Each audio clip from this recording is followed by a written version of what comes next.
every aspect of the black community is being attacked. When I did the movie Selma, I stood on the Evan Pettus Bridge and I could hear the souls in that Alabama river that said, remember me,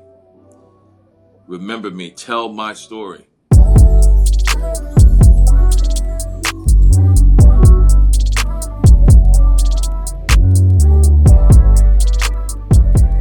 I'm Monique Judge with NewsOne, and we are here today with actor, philanthropist, just the man in charge, Wendell Pierce. How you doing today, Mr. Pierce? Oh, I'm doing fine. Please call me Wendell. Thank you, Monique. All right, Wendell. So we've spoken before when you were on Broadway in Death of a Salesman, which was a huge, huge triumph for you. I feel like you should have won many awards for that. And you are also, I just told someone this weekend, probably the hardest working man in show business, because is there a show that you're not on? That would probably be easier for us to count, right? Yes, no, things are I'm pretty busy right now. A lot of films and television shows, and preparing for stage too. So my mother used to say, "Make hay while the sun is shining." So the sun is shining, and I'm making hay. So currently, you're on Elsbeth, which returns this coming Sunday, the 12th. Mm-hmm. So let's talk a little bit about that. How's that been for you? It's great. You know, it's always wonderful to be on a show that is picked up. We're getting another season, and what's great about our show is we have a multitude of guest stars that come on, you know, and we start off with a bang with our premiere this weekend with Stephen Colbert. He's our guest, so really looking forward to it. In this show, so I'm a fan of The Good Wife, where this character originated.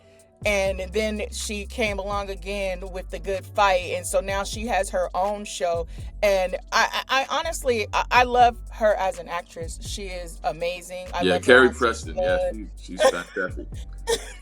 I loved her on True Blood. Everything that she does, or everything really that she touches, kind of turns to gold. And I feel like you add that aspect to everything that you touch. It just gets better, right? Yeah, I was very blessed to get this show. You know, Carrie is wonderful, as you said. You know, she created Elsbeth on The Good Wife, and she actually just did it like 14.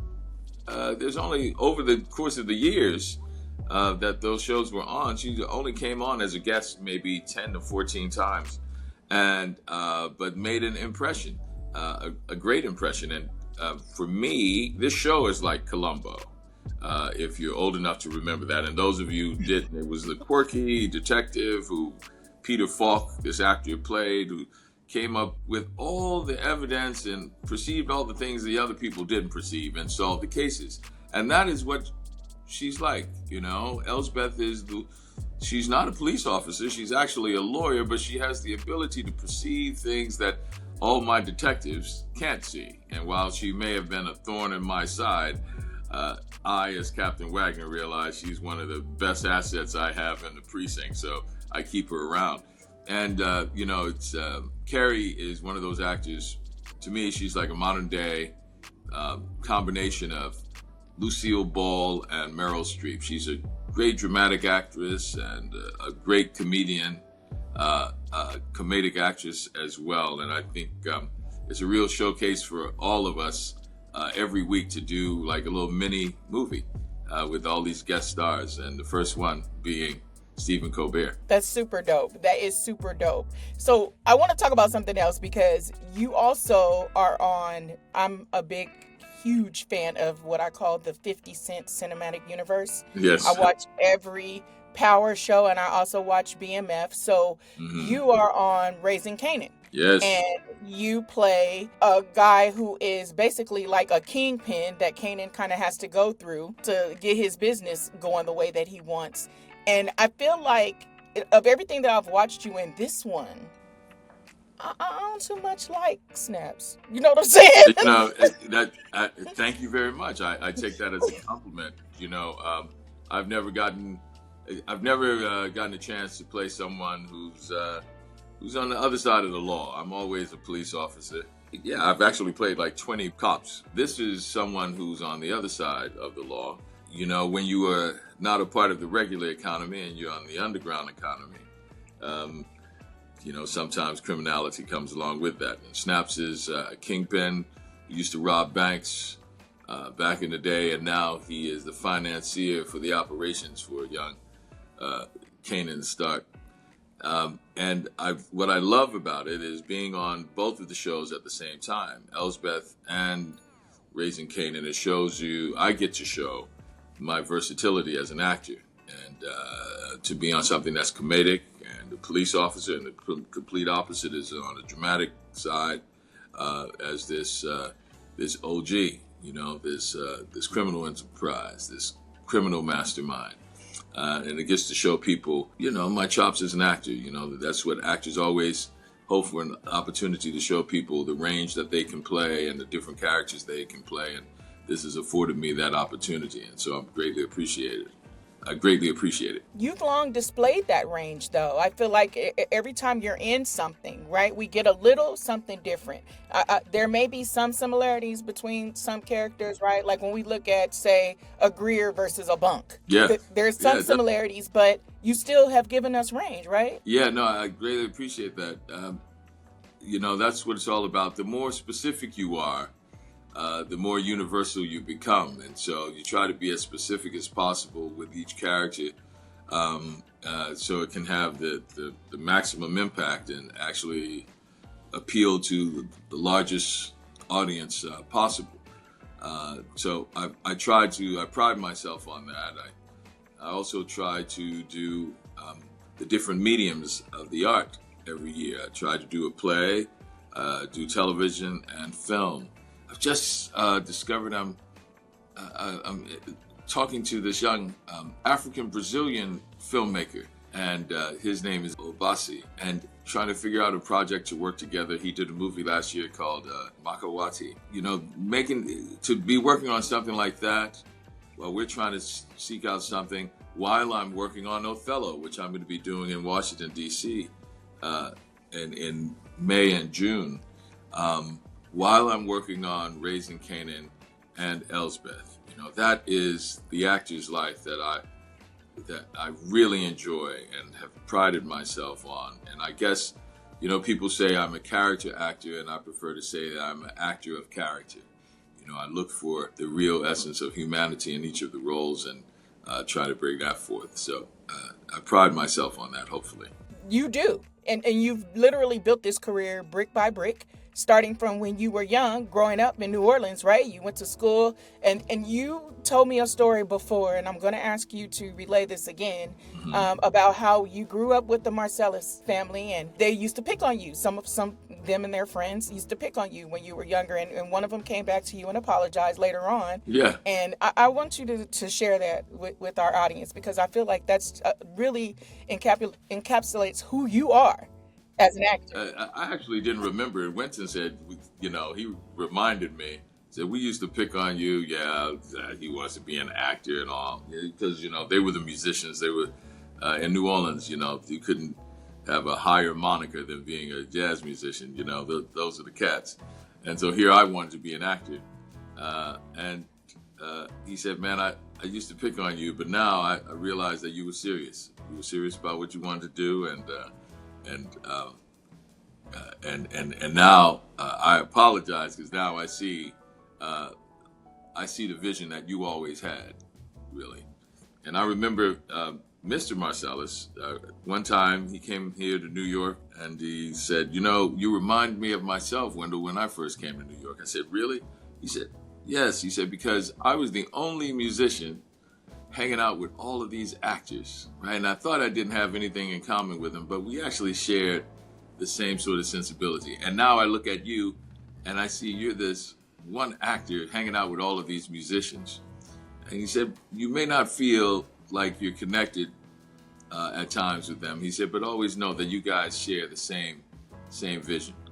And so that's something I hold on to from the late great Ellis Marcellus, the leader of the Marcellus family. So that has lived with me until this day. I carry that with me. And so I know that you have a list, right? And I see now you're checking off some of those boxes because the last time we spoke, you mentioned that Othello was on your list. Yes. And now you're going to do it. So what else? What else is on that list that you want to tackle? I actually, I thought about it, and I said, there's been some other actors who have done it at an advancing age. I want to do Walter Lee and Raisin in the Sun. Another is a James Baldwin play that I would like to do, which is the Amen Corner, which I hope to do one day. And just recently, I went to Chicago, and I wonder if it's still playing. If it is, hope members of your audience get a chance to see it. A play that's rarely done because the estate didn't want it produced for a while. He was a writer in the WPA Negro unit of the theater WPA program of the 30s, which was a part of the Roosevelt revival, as I call it, the New Deal era. He was a part of the Harlem Renaissance writers. His name was Theodore Ward. Well, he was a contemporary of all of those writers at the time, of Langston Hughes, Countee Cullen, and the likes. He was from Chicago, south side of Chicago. His plays were not, his plays were done, but they haven't been done in decades. And one is The Big White Fog, which is a really expansive family drama, and how the black family was at the height of the Depression, was fighting to find its way. And in this family, you have 3 points of views. One is holding on to the idea of the visionary capitalists, and he holds on to his vision of capitalism. One is a communist.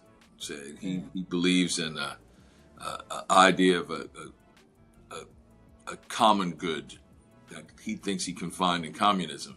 And one is a Garveyite who believes that there is this opportunity for us as a black community to go back to Africa and exercise our right of self-determination that way.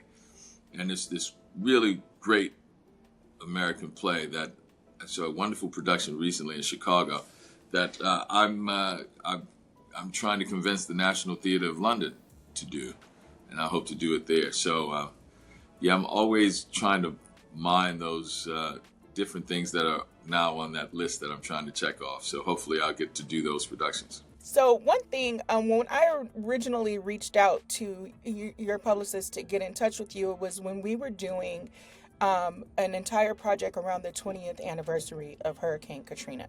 Mm-hmm. Because this is your hometown that was heavily impacted, and you were very vocal about things that were happening down in New Orleans, especially in the Lower Nine. And we kind of wanted to be able to get a chance to talk to you about that. And the other thing that I wanted to make a note of is that something else about you that I greatly admire is that you are unafraid to use your platform to speak out against injustice. Like you are a true advocate for social justice.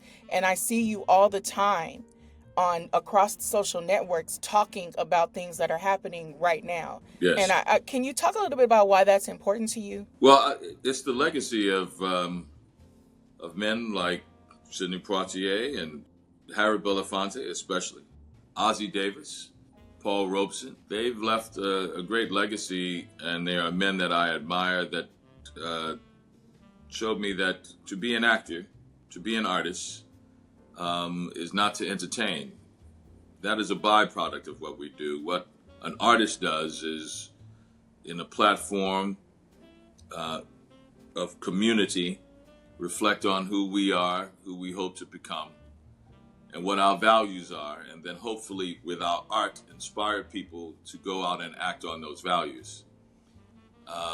To be an actor, I look at the lives of Ossie Davis and Ruby Dee, and see that, and as I said before, this writer, Theodore Ward, to speak out, and it's important because, especially in times like this, where our entire community, every aspect of our community, faith, financial, economics, our history, our healthcare, our education, every aspect of the black community is being attacked. And it's being attacked by gaslighting and dog whistles and racial dog whistles, but it is direct.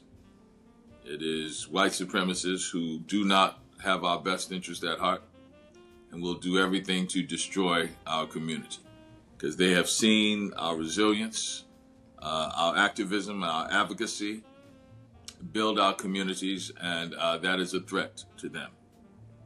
They see that as a threat. And with every generation, that incarnation is there.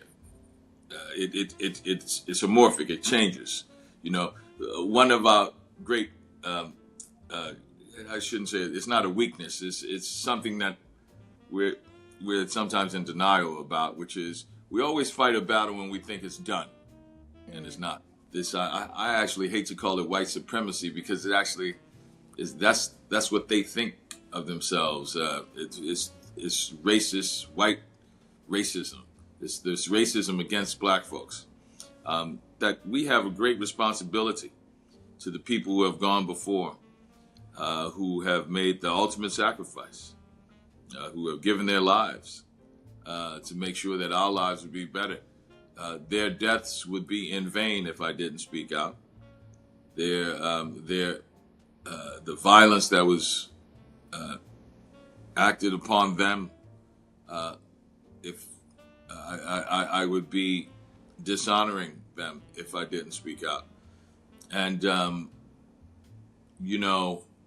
that is what the fear that they try to promote is a tool that's used to hopefully keep us quiet.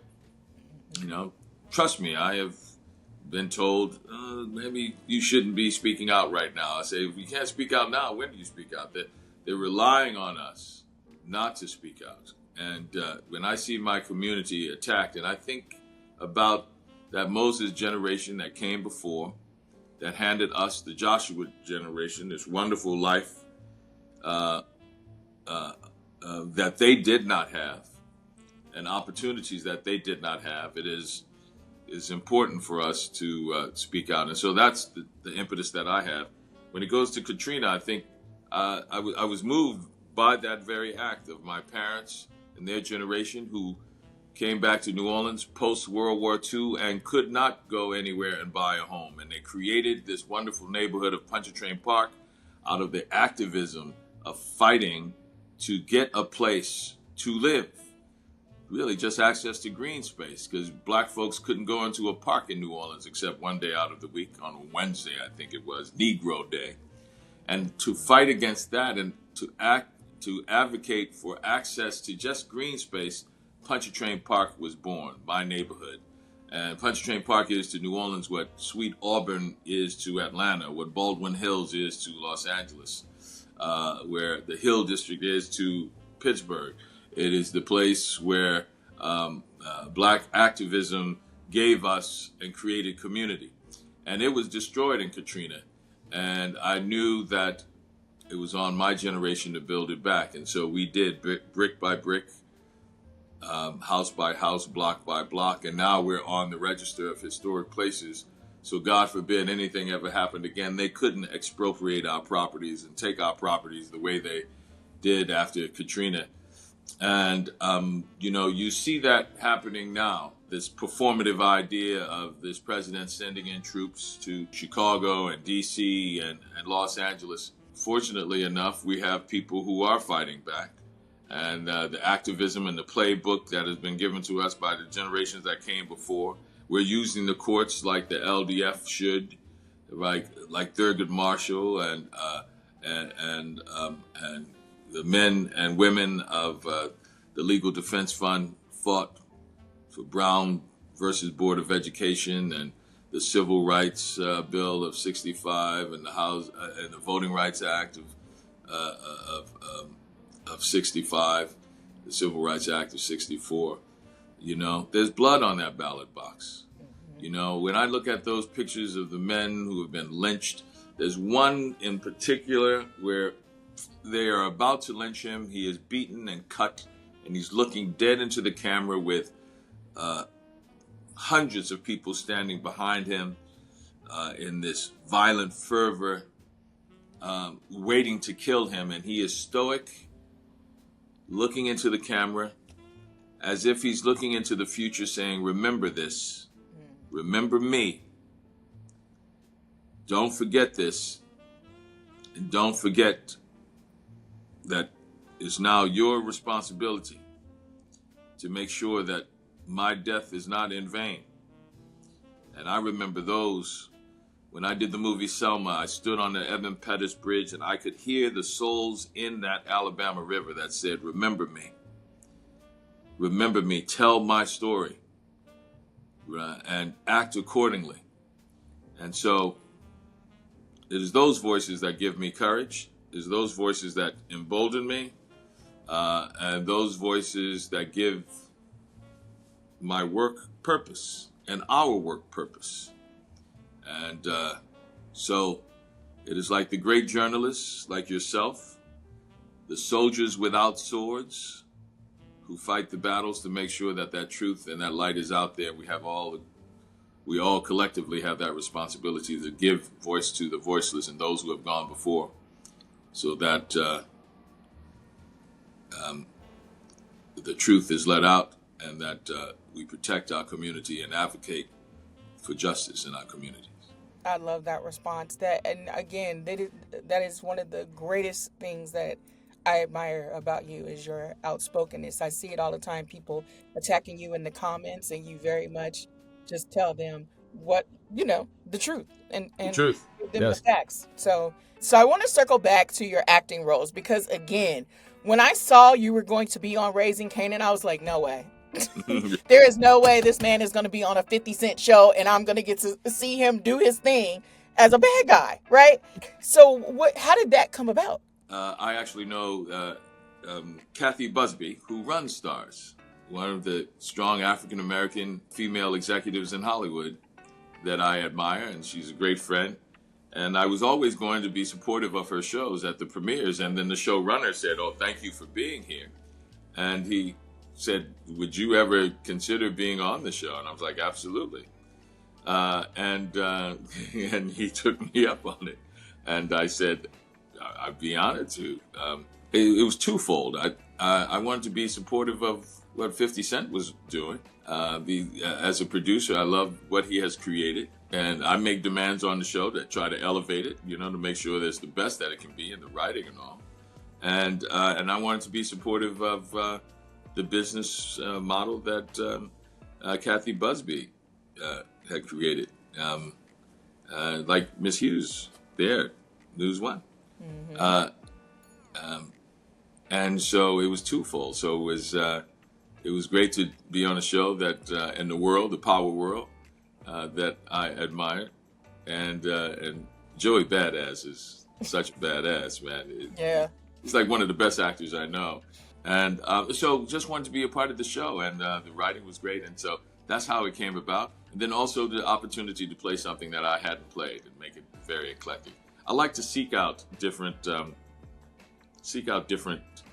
artists and work on different things and try to keep my career as eclectic as possible, and it afforded me that opportunity, so it was great. And I was gonna say, because like for a lot of us, you're gonna always be Bunk Moreland, right? Yes. Like that you'll never outlive that role. Yeah, that's the first line of my obituary. Wendell Pierce, who played Bunk Moreland on The Wire, died today at 125. So I just wonder, because obviously everywhere you go, and you have to know, I follow so many Wire fan accounts that post clips from the show, right? And one that keeps recirculating is the one with you and Michael in that scene with Bunk and Omar on the bench. That is one of the highlights. That scene itself is one of the highlights of my career. It is. It came about because David never wanted us to know what was going to happen in the show, right? He never wanted us to be ahead. He doesn't trust actors. He thinks if you know what's going to happen at the end of the season, you're going to always give it away. You're going to be acting towards it, I hope nothing happens to me at the end of this season. I hope I'm not killed. Wink, wink. He always thinks actors are going to be indulgent of it. And I disagree with him. I said, we can know something. And I was complaining on set one day about, they have me chasing this gun, this piece of evidence, a gun in the murder. And, it's every episode, I'm chasing the gun.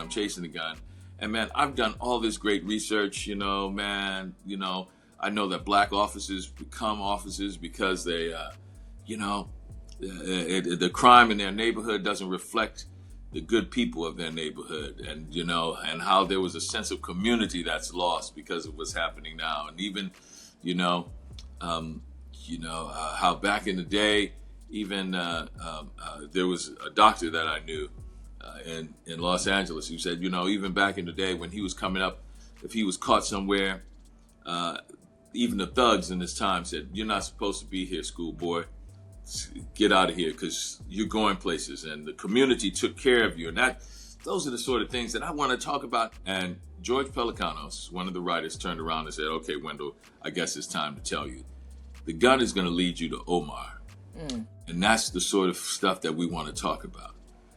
He said, "Now share with me your research." And all of that made it in the scene. How we had a sense of community, that I know Omar. We went to school together, and I'm trying to convince him that don't be a part of that 1% that's causing so much disproportionate criminality in our neighborhood. Be a part of the 99% of the good, hardworking people, the Mr.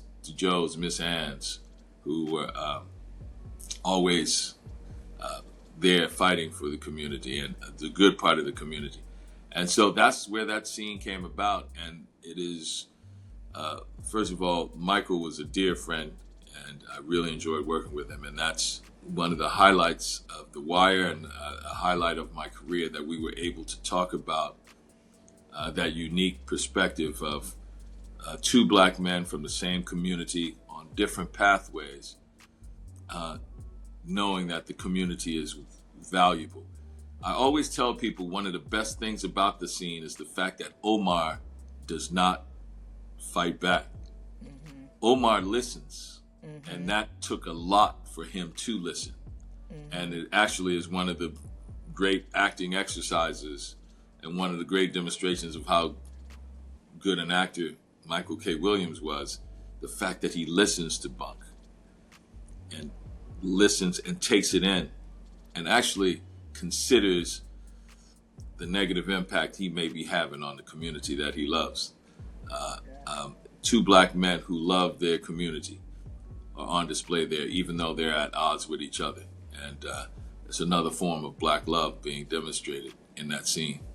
And I'm very proud of that. Yeah. You should be. You have done over your career some amazing work.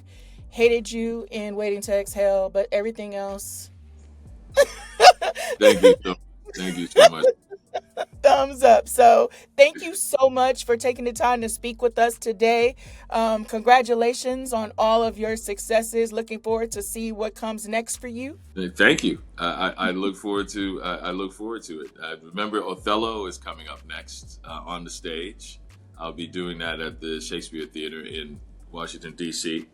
And sometime a little later this year, a Jack Ryan movie that I did in London will be coming out on Prime.